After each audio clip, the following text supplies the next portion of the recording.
A brisa da manhã soprava suave pelo vale do Rio Verde, um recanto esquecido no coração do interior do Brasil, onde os campos de café se estendiam como um tapete verdejante sob o amanhecer dourado. O sol nascente tingia as colinas com tons quentes, enquanto o orvalho reluzia nas folhas, trazendo uma sensação de paz que contrastava com o calor que logo tomaria conta do dia. No centro desse cenário, uma fazenda modesta, mas robusta, erguia-se como um guardião silencioso, cercada por cercas de madeira rústica e árvores frondosas que balançavam ao vento.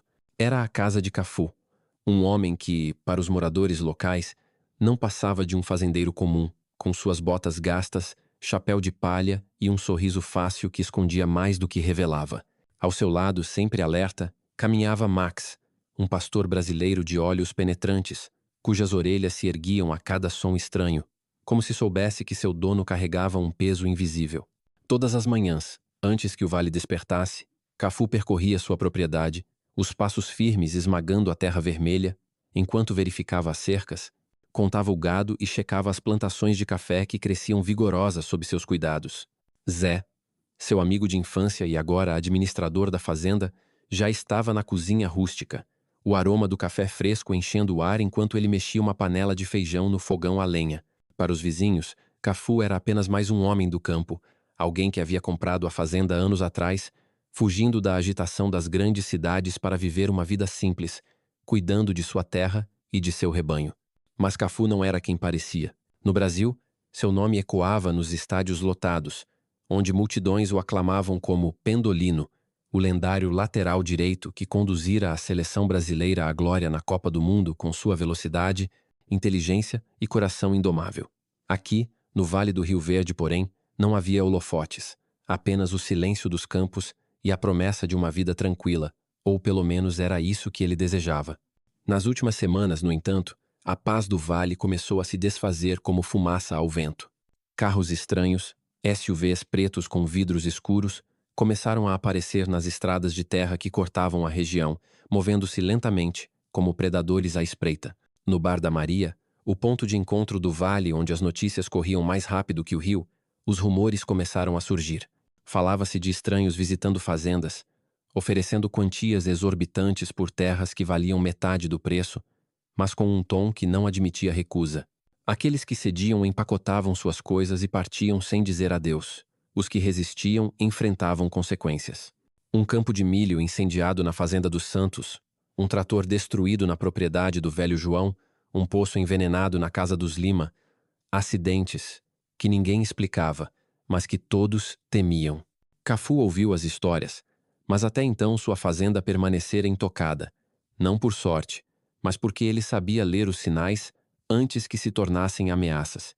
Naquela manhã, enquanto caminhava pela borda de sua propriedade, Max parou de repente, o corpo tenso, um rosnado baixo, escapando de sua garganta. Cafu se agachou, os olhos varrendo o horizonte. Sob a luz fraca do amanhecer, ele viu marcas de pneus na terra, profundas e largas, diferentes das rodas gastas dos jipes dos fazendeiros locais. "Não são daqui", murmurou, acariciando a cabeça de Max para acalmá-lo. Seus instintos, afiados nos gramados onde antecipava cada movimento do adversário, diziam que algo estava errado. Ele voltou para casa, o som de suas botas ecoando na varanda de madeira, e encontrou Zé servindo café numa caneca de alumínio. "Viu algo lá fora?" perguntou Zé, notando a expressão séria do amigo. Cafu assentiu, pegando a caneca quente. "Pneus novos, muito limpos. Não são fazendeiros." Zé franziu o senho, coçando a barba rala. "Ouvi no Bar da Maria que a família Almeida vendeu a fazenda ontem à noite. Foram embora antes do sol nascer. Hoje cedo ela viu uns caras estranhos lá, de terno, falando baixo. Não são de Rio Verde." Cafu tomou um gole do café, o sabor forte e amargo despertando seus sentidos. Ele já tinha visto esse padrão antes, não em fazendas, mas nas periferias de São Paulo, onde os traficantes moviam suas peças como num tabuleiro de xadrez, comprando, intimidando, conquistando. O Vale do Rio Verde, com sua localização estratégica entre a floresta amazônica e os portos do litoral, era um prato cheio para quem queria controlar rotas de tráfico. Sua fazenda, situada numa elevação natural que dominava o acesso principal ao vale, era a joia que qualquer bandido gostaria de possuir. "Vou ao vilarejo", disse Cafu, deixando a caneca na mesa rústica. Fique de olho, Zé, e veja o que temos no depósito. Zé entendeu imediatamente. O depósito não era só um galpão de ferramentas. Sob o assoalho do celeiro, escondido por uma tampa reforçada, havia um porão que nenhum fazendeiro comum teria. Estantes com equipamentos táticos, rádios de longo alcance, câmeras de visão noturna e algumas precauções que Cafu mantinha desde os dias em que sua vida era mais do que apenas plantar café. Ele não era paranoico, mas sabia que a paz era frágil e homens como ele nunca podiam baixar a guarda por completo. A estrada para o vilarejo era uma trilha de terra vermelha, ladeada por plantações de café e trechos de mata fechada. O Vale do Rio Verde parecia preso no tempo, com casas de madeira desbotadas pelo sol, galinhas ciscando nos quintais e o som distante de um rádio tocando forró. Mas hoje, a calma estava diferente, como se o ar carregasse um peso invisível. No bar da Maria, o aroma de pão de queijo recém-assado misturava-se ao cheiro de café coado, mas as conversas eram sussurradas, os olhares nervosos. Maria, uma mulher de meia idade com cabelos presos num coque apertado e olhos que pareciam enxergar através das pessoas, cumprimentou Cafu com um aceno. "O de sempre, Cafu?" perguntou, mas seu tom sugeria que havia mais a dizer. Ele se sentou no balcão, o banco de madeira rangendo sob seu peso, e observou o ambiente. Entre os fazendeiros locais, com suas camisas xadrez e chapéus de palha, havia dois homens que destoavam. Vestiam roupas casuais, mas suas botas reluziam, sem a poeira vermelha que marcava os calçados de quem trabalhava na terra. Seus movimentos eram calculados, os olhos varrendo o bar como se mapeassem cada rosto. Maria colocou um prato de ovos mexidos e pão de queijo à frente de Cafu, inclinando-se para limpar o balcão, embora já estivesse impecável. "Eles chegaram ontem à noite", sussurrou. "Perguntaram sobre terras à venda. Um deles tem uma tatuagem no pulso, um desenho de cobra, igual aos bandidos de São Paulo." Cafu mastigou lentamente, os olhos fixos no prato, mas sua mente já conectava os pontos. A tatuagem era o símbolo da Gangue Cobra, uma organização de traficantes liderada por um homem conhecido apenas como Cobra, um ex-oficial militar que trocara o uniforme por uma vida de crime. Ele era cruel, meticuloso e nunca deixava testemunhas. "Quão ruim está Maria?" perguntou Cafu, mantendo a voz baixa. Ela suspirou, limpando as mãos no avental. "Ruim. Os Lima foram embora na semana passada depois que o poço deles foi envenenado. O trator dos Ferreira foi destruído 2 dias atrás, logo após recusarem uma oferta. E agora os Almeida. Eles estão vindo atrás de todo o vale, Cafu." Ele assentiu, o rosto impassível, mas seu cérebro trabalhava como nos tempos em que comandava a defesa da seleção, antecipando cada jogada do adversário. Ele sabia que a Cobra não queria apenas terras, queria o controle total do Vale do Rio Verde, transformando-o numa base para transportar drogas do interior para o litoral. Sua fazenda era o obstáculo final, o ponto estratégico que dominava as rotas de entrada e saída. "Preciso que você seja meus olhos e ouvidos", disse Cafu, encarando Maria. "Qualquer carro estranho, qualquer rosto novo, me avise pelo Zé." Ela assentiu, sem hesitar. Maria crescera na fronteira, onde aprendera a reconhecer o perigo antes que ele batesse à porta.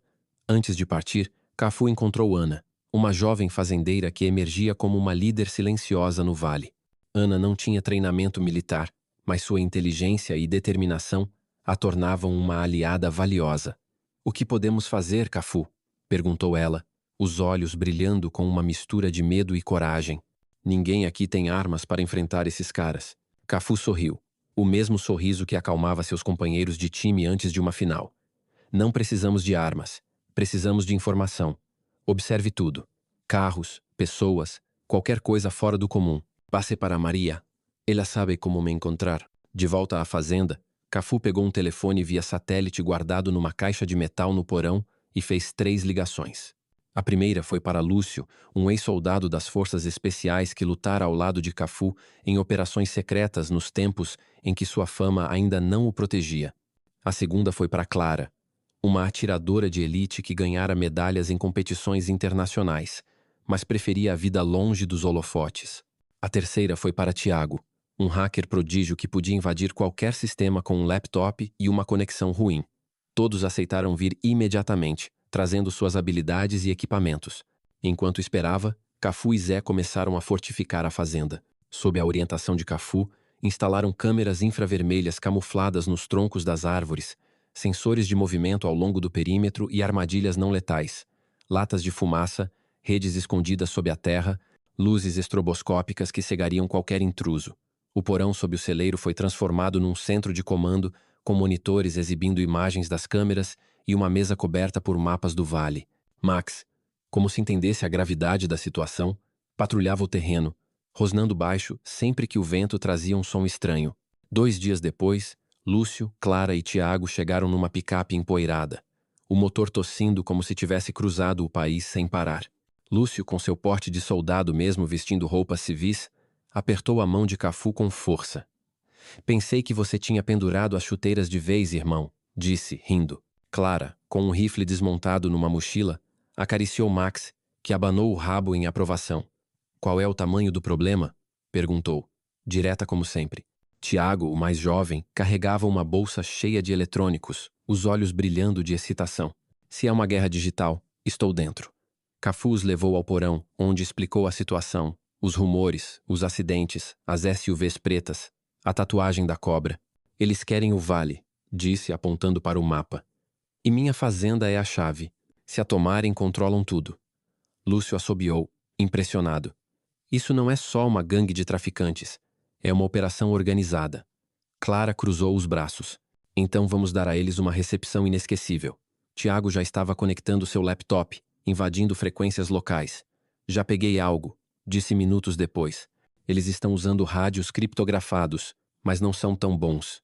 Mencionam um tal de Cobra. Ele é o chefe. Na terceira noite, a gangue fez seu primeiro movimento. 3 homens, vestidos com roupas escuras e equipados com visores noturnos, invadiram o perímetro norte da fazenda, movendo-se com a precisão de soldados treinados. Carregavam scanners para detectar sinais eletrônicos, tentando mapear as defesas de Cafu. Mas eles não contavam com as câmeras infravermelhas escondidas nos galhos, nem com os sensores que alertaram Tiago no porão. Temos visita, sussurrou ele pelo rádio. Cafu, deitado numa colina com Max ao lado, observou os intrusos pelo monitor portátil. Deixem eles se aproximarem, ordenou. Quero saber o que buscam. Os homens avançaram, evitando as áreas iluminadas, mas não sabiam que estavam sendo filmados. Quando chegaram a poucos metros do celeiro, Cafu deu o sinal. Zé acionou as armadilhas. Uma explosão de fumaça branca envolveu os intrusos, seguida por luzes estroboscópicas que os cegaram. Redes escondidas no chão se ergueram, prendendo um deles como um peixe numa rede. Lúcio e Clara surgiram das sombras, desarmando os outros 2 antes que pudessem reagir. Cafu se aproximou do homem preso, um jovem com o rosto coberto de suor e a tatuagem da cobra visível no pulso. Quem mandou vocês? Perguntou, a voz calma, mas afiada como uma faca. O homem, tremendo, cuspiu no chão. Você não sabe com quem está mexendo, fazendeiro. Cafu sorriu, o mesmo sorriso que desestabilizava adversários no campo. Diga ao cobra que ele escolheu o vale errado. Eles libertaram o prisioneiro, mas não antes de Tiago plantar um rastreador em seu equipamento. Enquanto o homem fugia, tropeçando na escuridão, Cafu reuniu sua equipe no porão. Eles sabem que não somos alvos fáceis agora, disse, traçando linhas no mapa. Mas isso foi só uma sondagem. O verdadeiro ataque está vindo. Lúcio assentiu, verificando seu fuzil. Então vamos transformar este lugar numa fortaleza. Clara, limpando a mira de seu rifle, acrescentou. E o vale? Eles vão atrás dos outros fazendeiros. Cafu olhou para o horizonte, onde as luzes das fazendas vizinhas brilhavam como estrelas. O vale é mais do que minha fazenda. É a nossa casa, e ninguém vai tomá-lo sem luta. Naquela noite, enquanto Max montava guarda e o vento sussurrava entre os cafezais, Cafu sentiu o mesmo fogo que o impulsionava nos gramados. Ele não era mais apenas um jogador de futebol, nem apenas um fazendeiro. Era um líder. E o Vale do Rio Verde era seu campo de batalha. O sol despontava tímido sobre o Vale do Rio Verde, lançando raios dourados que dançavam sobre os cafezais. Mas a brisa matinal carregava um leve cheiro de pólvora, um resquício da incursão frustrada da gangue Cobra na fazenda de Cafu. A propriedade, com suas cercas de madeira e o celeiro robusto, permanecia de pé, um símbolo de resistência silenciosa. Mas todos sabiam que a calma era apenas uma pausa antes da tempestade. No porão secreto sob o celeiro, transformado em centro de comando, Cafu reunia sua equipe. Lúcio, o ex-soldado de olhos atentos. Clara, a atiradora cuja calma escondia uma precisão letal. Tiago, o hacker cujos dedos voavam sobre o teclado como se dançassem. E Zé, o amigo leal que conhecia cada canto do vale como a palma da mão. Max, o pastor brasileiro, deitava-se ao lado de Cafu, as orelhas erguidas, como se pressentisse o perigo iminente. Tiago, com os olhos cansados após horas interceptando comunicações, quebrou o silêncio. Eles estão voltando, Cafu, e dessa vez não é brincadeira. Cobra está trazendo reforços pesados. Mercenários colombianos e venezuelanos, caminhões blindados, drones armados e até um helicóptero. Planejamento para atacar ao amanhecer, em 3 dias. Cafu, de pé diante de um mapa detalhado do vale, traçado com linhas vermelhas e azuis, assentiu, o rosto impassível, mas a mente trabalhando como nos tempos em que comandava a defesa da seleção brasileira, antecipando cada jogada do adversário. Eles são mais, têm mais armas, mas não conhecem o terreno. Este é o nosso campo, e nós fazemos as regras. Sua voz era firme, carregada de uma autoridade natural que inspirava confiança. Ele apontou para o mapa, traçando estratégias com a precisão de um técnico de futebol.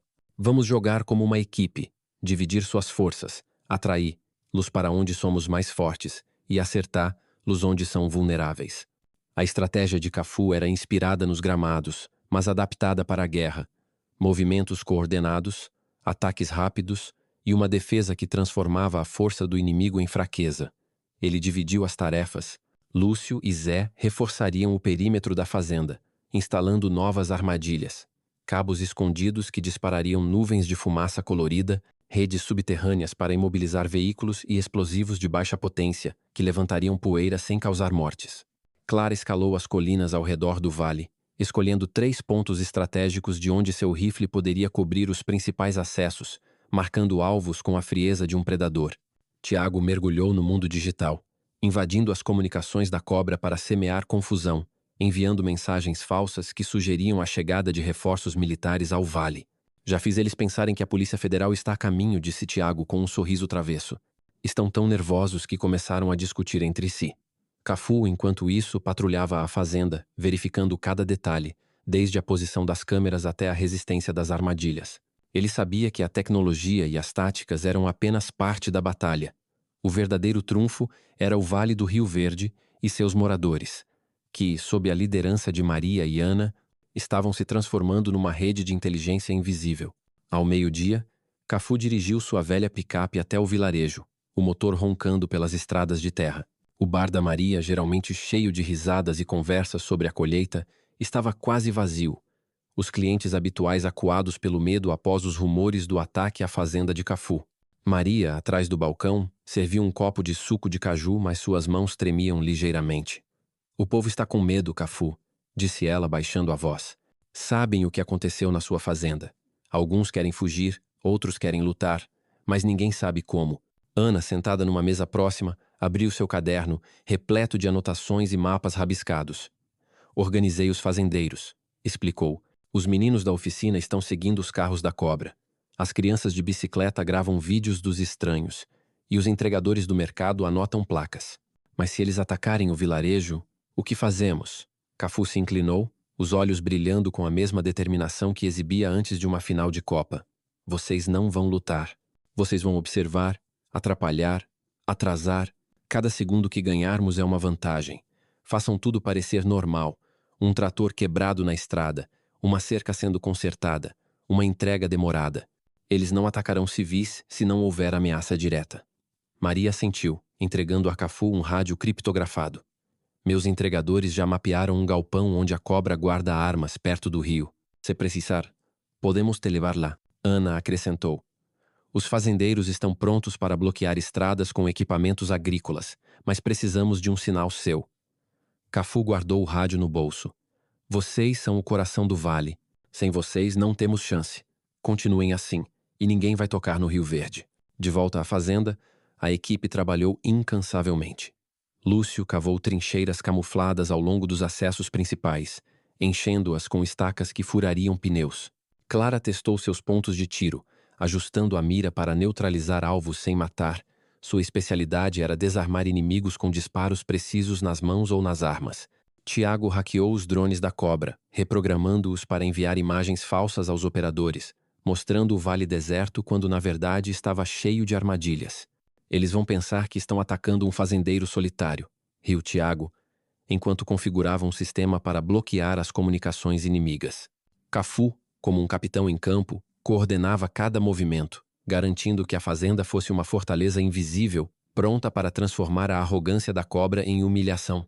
Mas ele sabia que as armadilhas e a tecnologia não seriam suficientes contra um inimigo tão bem equipado. Era preciso quebrar a moral da gangue, mostrar que o Vale do Rio Verde não era um alvo fácil. Foi então que ele decidiu levar a luta ao território da cobra. Na calada da noite, sob um céu estrelado, Cafu, Lúcio e Clara se infiltraram no galpão identificado por Maria a poucos quilômetros do vilarejo. Tiago desativou o sistema de segurança remotamente, substituindo as imagens das câmeras por gravações em loop. Dentro, encontraram o que esperavam: caixas de fuzis, granadas, mapas do vale com fazendas marcadas como alvos e listas de moradores que resistiam às ofertas de compra. Mas havia mais: documentos criptografados mencionando transferências bancárias para contas em paraísos fiscais, nomes em código como El Fantasma e referências a contatos em Moscou e Hong Kong. Isso é maior do que pensávamos, murmurou Lúcio, fotografando os papéis com uma câmera de alta resolução. Clara, vigiando a entrada, resmungou: não importa quão grande seja, eles vão aprender a não mexer com a gente. Antes de partirem, deixaram um presente: explosivos de baixa potência, programados para detonar ao amanhecer, destruindo o galpão sem causar vítimas. Era uma mensagem clara: o Vale do Rio Verde não se curvaria. De volta à fazenda, Cafu analisou as fotos dos documentos com Tiago. A cobra não está sozinha, disse a voz tensa. Eles trabalham para uma rede internacional. Este vale é só o começo. Tiago, conectado à internet via satélite, rastreou algumas das contas mencionadas: dinheiro russo, empresas fantasmas na Ásia, até políticos corruptos em Brasília. Eles querem transformar o Rio Verde num hub de tráfico para a América do Sul. Cafu assentiu, mas sua mente já estava um passo à frente. Ele sabia que a cobra, após perder o galpão, ficaria furiosa, mas também mais cautelosa. Era hora de mudar o jogo, fazer a gangue acreditar que enfrentava apenas fazendeiros assustados. Cafu ordenou que Tiago enviasse mensagens falsas pelas frequências da cobra, fingindo desespero e desorganização. Estamos abandonando o vale. Não temos como lutar. Enquanto isso, Clara e Lúcio realizaram ataques relâmpago, furaram pneus de SUVs da gangue estacionados no vilarejo, sabotaram antenas de comunicação e contaminaram tanques de combustível com açúcar. Cada golpe era pequeno, mas cumulativo, projetado para frustrar e desmoralizar. No vilarejo, Ana colocou sua rede de inteligência em ação. Fazendeiros moviam tratores para bloquear estradas secundárias, alegando manutenção de rotina. Crianças em bicicletas seguiam os carros da cobra, tirando fotos com celulares e enviando-as para Maria, que compilava tudo num caderno escondido atrás do balcão. Eles estão nervosos, relatou Maria numa ligação noturna pelo rádio. Um dos capangas veio ao bar hoje perguntando sobre você, Cafu. Queria saber se você era ex-militar. Cafu riu, o som baixo e confiante. Deixe eles adivinharem. Mas a pressão aumentava. Tiago interceptou uma nova ordem da cobra: atacar a fazenda do Silva, vizinhos de Cafu, como um aviso ao vale. Eles querem mostrar que ninguém está a salvo, disse Tiago, mostrando a mensagem decodificada. Cafu reuniu sua equipe ao entardecer. O céu tingido de roxo e laranja. Não vamos deixar os Silva pagarem o preço. Vamos usar a fazenda deles como isca e dar à cobra uma lição que eles nunca vão esquecer. A fazenda do Silva, a 1 quilômetro da de Cafu, era um lugar simples, com um celeiro velho e campos de mandioca. Sob a cobertura da noite, a equipe transformou o terreno numa zona de emboscada. Lúcio cavou valas camufladas, enchendo-as com estacas que inutilizariam pneus. Clara montou uma posição de atiradora no telhado do celeiro, o rifle apontado para os acessos principais. Tiago instalou sensores de movimento conectados a explosivos de fumaça, projetados para desorientar sem matar. Cafu, como sempre, assumiu o centro, movendo-se entre as sombras com a agilidade de um jogador que dominava o campo. Quando os mercenários chegaram, pouco antes do amanhecer, estavam confiantes. 15 homens armados com fuzis de assalto, avançando em formação, esperando encontrar uma família adormecida. Em vez disso, o chão sob seus pés explodiu em nuvens de fumaça colorida. Clara, do telhado, disparou tiros precisos, estourando pneus e desarmando 2 atiradores. Lúcio atacou pelos flancos, lançando granadas de atordoamento que ecoaram como trovões. Cafu emergiu dos campos de mandioca, movendo-se como um raio, neutralizando 2 mercenários com golpes rápidos e precisos, usando as habilidades de capoeira que aprendera na juventude. O líder do grupo, um homem magro com uma cicatriz no rosto, tentou reagrupar seus homens, mas Tiago havia hackeado seu rádio, enchendo-o de estática e ordens falsas. Em 10 minutos a emboscada estava completa. 12 mercenários rendidos, suas armas confiscadas, o líder atordoado por um soco de Cafu que o deixou vendo estrelas. Cafu se agachou diante do líder, a voz fria como o orvalho da manhã. Diga ao cobra que, se ele quiser o Vale do Rio Verde, vai pagar um preço que não pode bancar. Ele cortou as amarras do homem, deixando-o fugir com seus capangas, carregando a vergonha da derrota. Quando o sol nasceu, a equipe voltou à fazenda de Cafu, onde Tiago trouxe notícias preocupantes. Hackeei o sistema central deles, disse, mostrando uma tela cheia de dados. A cobra está perdendo a paciência. Eles planejam um ataque total, com tudo que tem: 50 homens, veículos blindados, até um lança-foguetes. E tem mais. O cobra não é o chefe. Ele responde a alguém chamado El Fantasma, que comanda uma rede global. Cafu olhou para o horizonte, onde o vale despertava sob a luz suave. Ele havia vencido mais uma rodada, mas o verdadeiro jogo estava apenas começando. A cobra subestimara seu oponente, pensando que enfrentava um fazendeiro solitário, mas Cafu não estava sozinho. Ele tinha sua equipe, Maria, Ana, os fazendeiros, as crianças em suas bicicletas. Todo o Vale do Rio Verde era seu time, e juntos eles eram imbatíveis. Enquanto a equipe limpava o terreno, escondendo qualquer traço das armadilhas, Cafu saiu para o quintal, Max trotando ao seu lado. O vale estava salvo por enquanto, mas as palavras de Tiago ecoavam em sua mente. Uma rede global, maior e mais perigosa que a cobra, observava o Rio Verde. Cafu sabia que a próxima batalha seria diferente, mais brutal, mais astuta.